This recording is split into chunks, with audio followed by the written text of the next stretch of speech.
Cette semaine, les communes adoptent un projet de loi pour protéger les régimes de retraite. La Sûreté du Québec rappelle aux résidents de faire attention à la sollicitation. Les lutins de Noël propagent la magie des fêtes, encore une fois, cette année pour une 5e année. Bonjour, ici Danny Bérubé. Bienvenue à vos actualités régionales.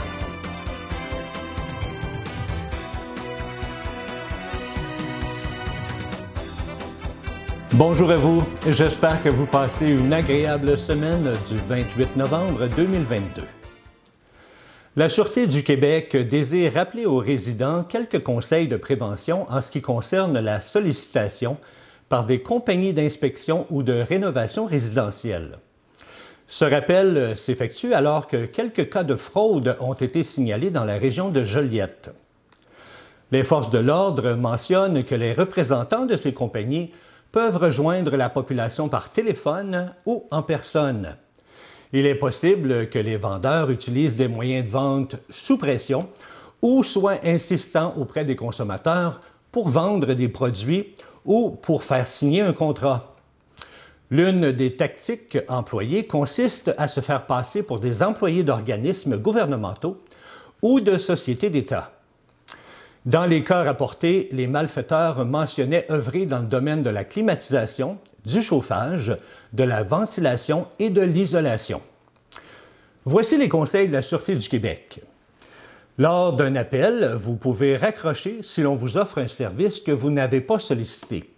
Ne rappelez pas et n'entrez surtout pas de chiffres sur votre clavier. Toujours prendre le temps de vérifier l'identité du solliciteur. Ne donnez jamais de renseignements personnels. Inscrivez-vous à la liste nationale de numéros de télécommunications exclus du Canada. Ne jamais laisser un inconnu entrer dans la maison, même s'il semble honnête. Gardez les portes verrouillées.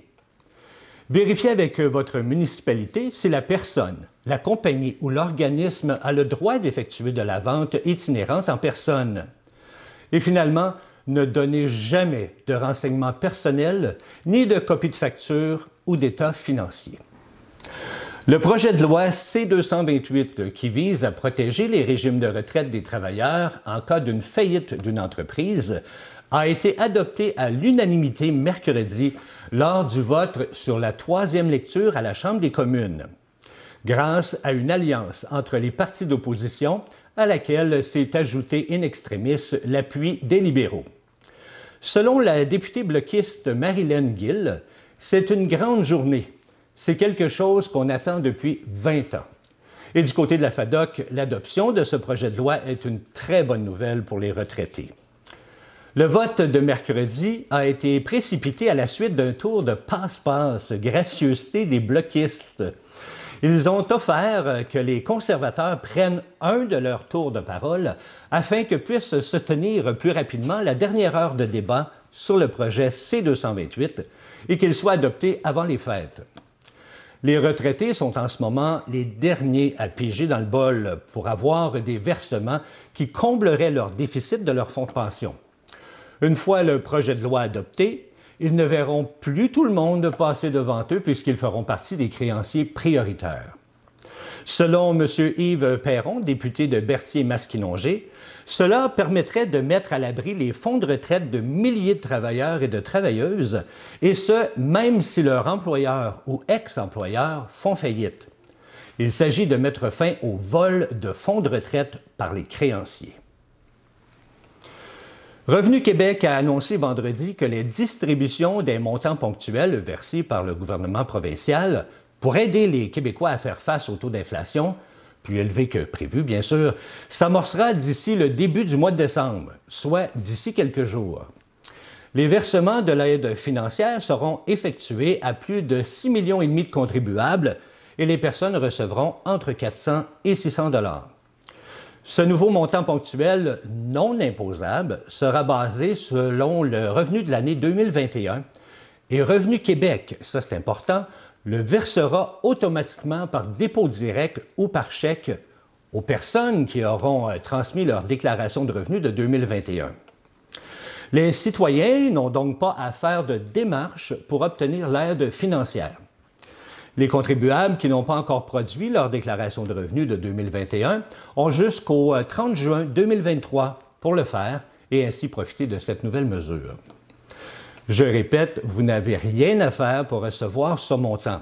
Je vous le rappelle encore une fois car plusieurs citoyens ont rapporté avoir reçu des messages textes en anglais sur leur cellulaire avec un lien à cliquer pour obtenir ce montant. Le message en anglais indiquait « montant à recevoir pour contrer l'inflation », puis un message qui semblait venir directement de l'Agence du revenu du Canada, quand c'est le Québec qui vous paye. Le message texte, dis-je bien, contenait aussi des informations personnelles sur la personne, comme son nom, sa date de naissance, son adresse et son numéro d'assurance sociale, pour le rendre encore beaucoup plus crédible. Ce n'est pas la façon de fonctionner du gouvernement. Aucun message ou courriel n'est envoyé par le gouvernement. Je le répète, vous recevrez soit un chèque ou un dépôt direct. Le projet de loi sur les soins dentaires pour enfants est adopté au Sénat. Les sénateurs ont adopté ce projet de loi permettant aux familles à faible et moyen revenu d'obtenir une aide financière pour les soins dentaires de leurs enfants, et ce, dès le 1er décembre. La prestation dentaire est un compromis entre les libéraux et le NPD, dans le cadre d'un accord où les néo-démocrates s'engageaient à soutenir le gouvernement minoritaire jusqu'en 2025. Les libéraux travaillent présentement à créer un programme d'assurance dentaire, mais ils ont lancé cette nouvelle prestation pour permettre aux familles admissibles d'obtenir de l'aide entre-temps. Les familles dont le revenu du ménage est inférieur à 90 000 et qui n'ont pas d'assurance privée peuvent demander jusqu'à 650 $ par enfant de moins de 12 ans. Un porte-parole du ministère de la Santé, Jean-Yves Duclos, a déclaré que le portail permettant d'obtenir ce montant devrait ouvrir le 1er décembre. Si vous n'avez pas encore l'Internet haute vitesse chez vous, eh bien, sachez que la fibre optique se déroule dans Dautré. À la mi-novembre, le service des systèmes d'information et des communications, responsable du déploiement de l'Internet haute vitesse sur l'ensemble du territoire de la MRC Dautré, a annoncé le début des travaux de construction du réseau pour le projet Autré branché 2. L'entreprise TechTech Télécommunications s'assurera de réaliser le mandat. Les premières installations auront lieu dans la municipalité de Saint-Didas. C'est une phase qui atteindra près de 580 km et devrait rejoindre tous les foyers n'ayant pas accès à un service Internet de 50 mégabits par seconde.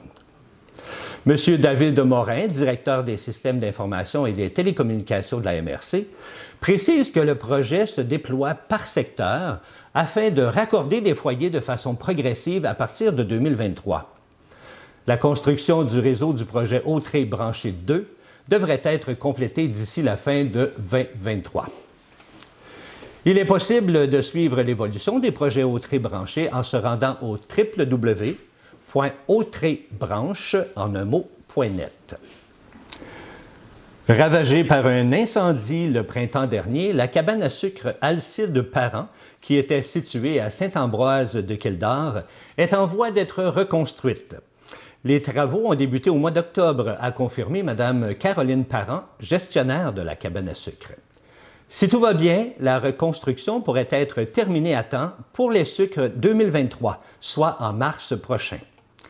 La capacité d'accueil de la bâtisse devrait être semblable à l'ancienne, soit 330 personnes. L'investissement représente quelques centaines de milliers de dollars pour la famille Parent.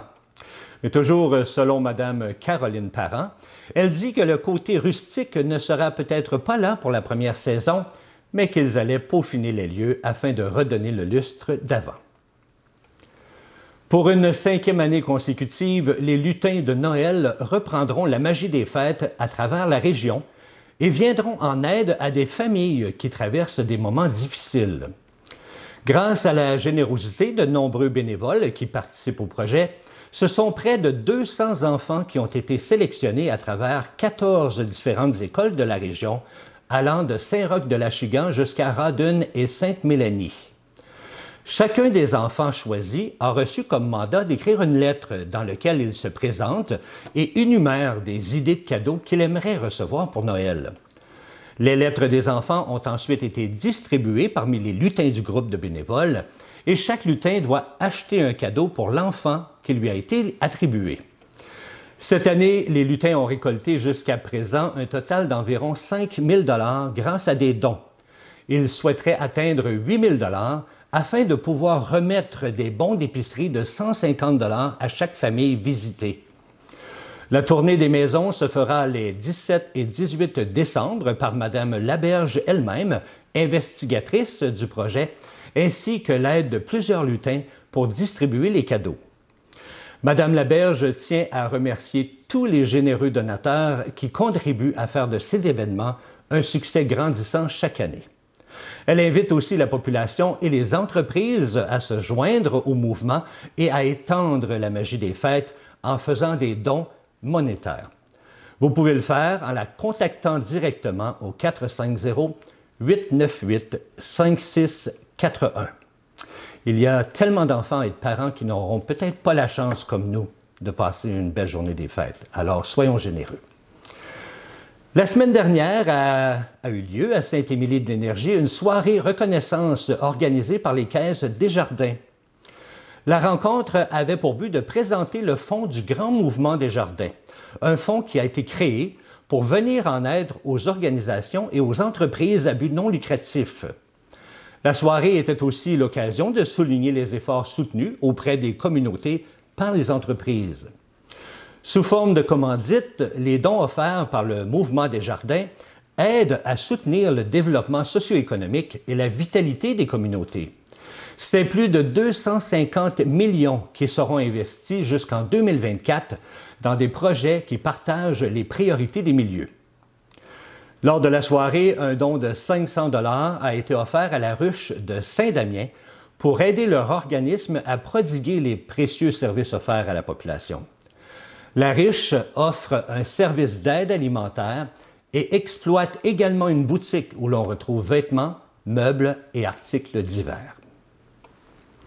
Alice Geoffroy, une jeune fille de 12 ans de Saint-Ambroise de Kildare, fera partie de la distribution de la Mélodie du Bonheur le 3 décembre prochain à l'espace Saint-Denis. Une jeune fille qui sera probablement très occupée cet été car le spectacle, mis en scène par Grégory Charles, sera également présenté à la salle Albert Dumouchel de Québec durant le mois d'août 2023. Elle interprétera le rôle de Brigitta, enfant de la célèbre famille Von Trapp. Pour obtenir ce rôle, elle a participé à 3 auditions afin d'être sélectionnée parmi plus de 1500 enfants. En 2019, alors âgée de 9 ans, elle avait même remporté le concours de chant du Petit Festival de la chanson de Granby. Eh bien, bravo à cette fille talentueuse de la région.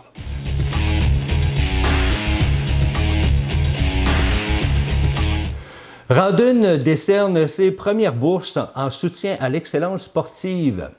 Pour la première fois depuis la création de son programme de soutien à l'excellence sportive en mai dernier, lors de la séance du conseil municipal du 14 novembre, 4 bourses ont été décernées à des jeunes Radonnois qui se sont distingués pour leurs efforts dans leurs disciplines respectives.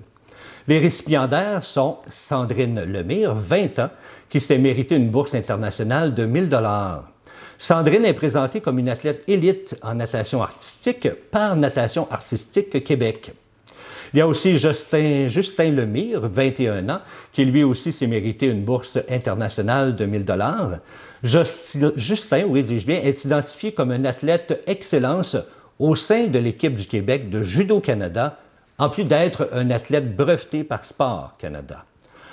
Il y a Léon Aubin, 13 ans seulement, qui s'est vu mériter une bourse internationale de 1 000 $. Léo est un athlète sur talent naturel sur BMX. Et finalement, Félix Grant, 19 ans, qui lui se mérite une bourse nationale de 500 $. Félix est un athlète espoir en ski acrobatique de la Fédération Ski Acro Québec. Eh bien, félicitations à tous ces récipiendaires. Encore une fois, malheureusement, les Loups de Saint-Gabriel ont dû s'incliner 4-3 contre les Coureurs des Bois de Cowansville dimanche dernier. Après la deuxième manche, c'était l'égalité 3-3, mais en troisième période, le numéro 19, Marc-Antoine Bisson, des Coureurs des Bois, a marqué un but pour donner la victoire à son équipe. Les Loups glissent donc en 4e rang du classement derrière les Hockey Experts de Vaudreuil-Dorion. Et c'est toujours les Coureurs des Bois de Cowansville qui détiennent la première position, suivis par les Cuisines Action de Farnham en 2e position. La prochaine partie des Loups aura lieu ce samedi, le 3 décembre, contre les Mustangs de Contrecœur au Centre sportif régional de Contrecœur. Voilà, c'est ce qui complète vos nouvelles régionales. Si vous avez été témoin de nouvelles, faites-nous le savoir en nous écrivant à CTB TV. Cette semaine, ne manquez pas l'émission Chacun son refrain. Monsieur Gilles Comeau reçoit l'excellent chanteur Ken avec son répertoire de Country, Elvis and Friend jusqu'au 6 décembre. C'était Danny Bérubé qui vous souhaite une excellente semaine. Bonne journée.